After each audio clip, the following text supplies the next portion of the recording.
toutes et à tous, j'espère que vous allez bien.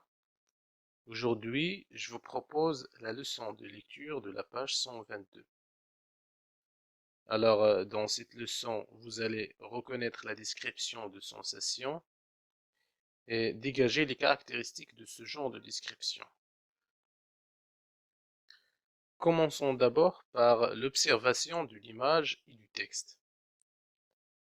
Alors, que représente l'image? Oui, l'image représente un garçon se cachant dans l'herbe. Et quel est le titre du texte?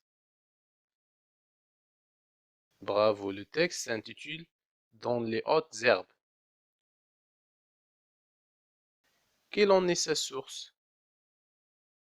Oui, le texte est extrait de Le voleur de Ponda de Alain Surget, collection Cascade, Rajo éditeur.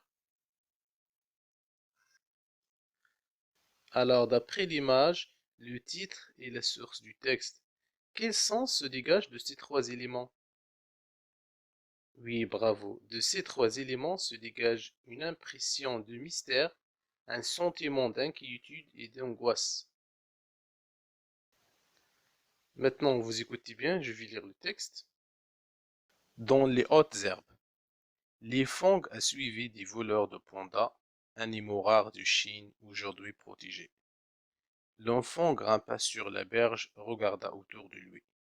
Un train hurla dans la nuit, un appel déchirant, incisif comme un coup de coton.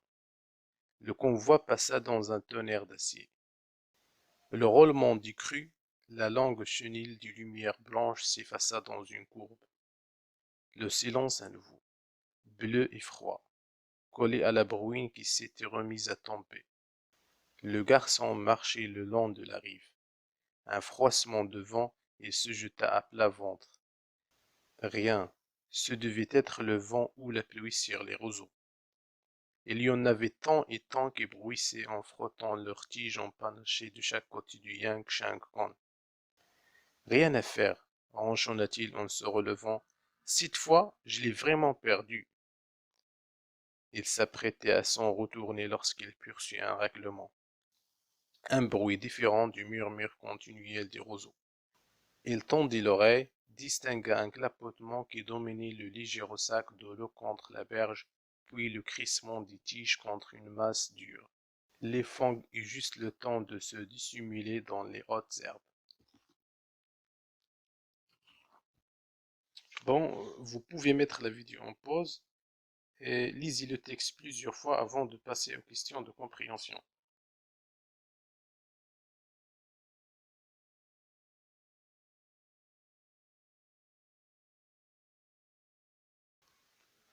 Vous avez terminé?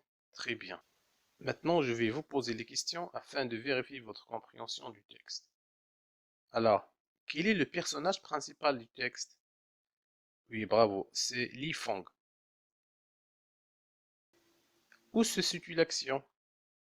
Oui, l'action se situe en Chine, plus précisément sur les rives du fleuve Yangshan, où poussent beaucoup de roseaux. À quel moment se déroule l'action? Oui, l'action se déroule la nuit. Et quel est l'objectif de Li Fang? Oui, c'est poursuivre les voleurs de pandas. Comment est cet animal? Oui, c'est un animal rare. Qu'entend-il quand il grimpe sur la berge? Oui, il entend un train hurla dans la nuit et un appel déchirant. Dans quelles circonstances se fait cette poursuite? Oui, dans le froid, le vent et la pluie. Qu'entend le garçon quand il s'apprête à retourner chez lui? Oui, il entend un murmure de chasseurs de pandas. Que fait-il? Oui, il se dissimule, c'est-à-dire il se cache dans les hautes herbes.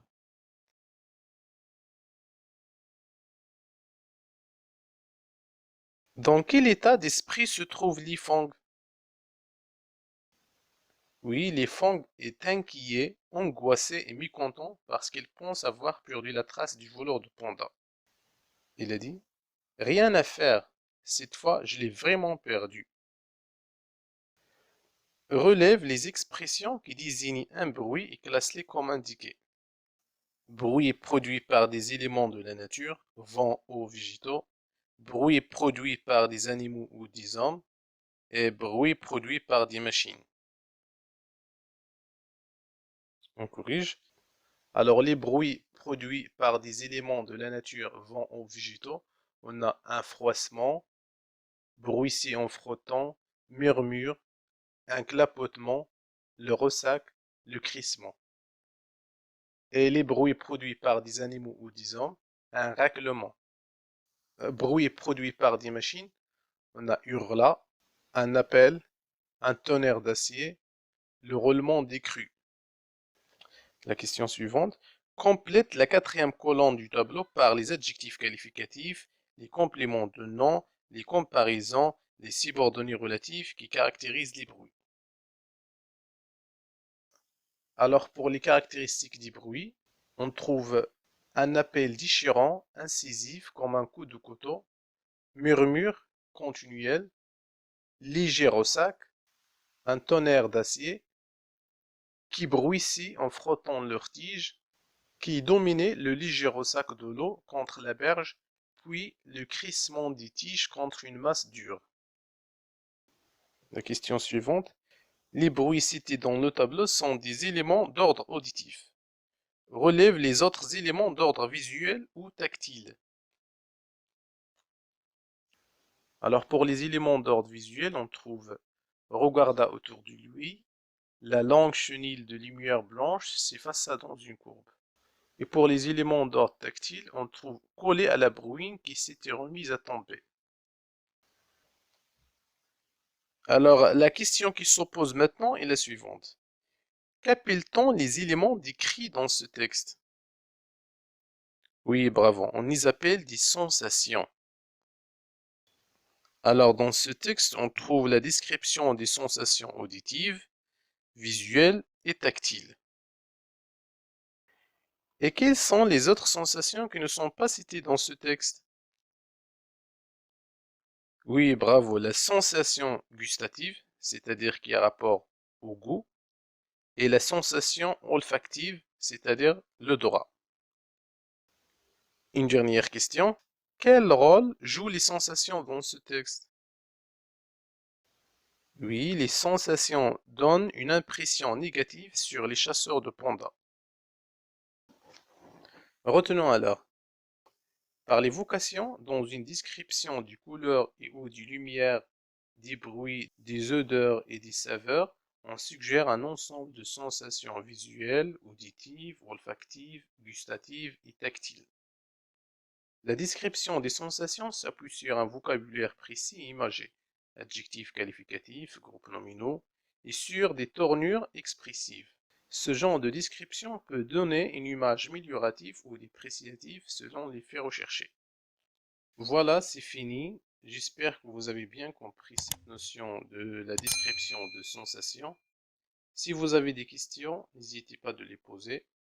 Merci de votre attention. À la prochaine.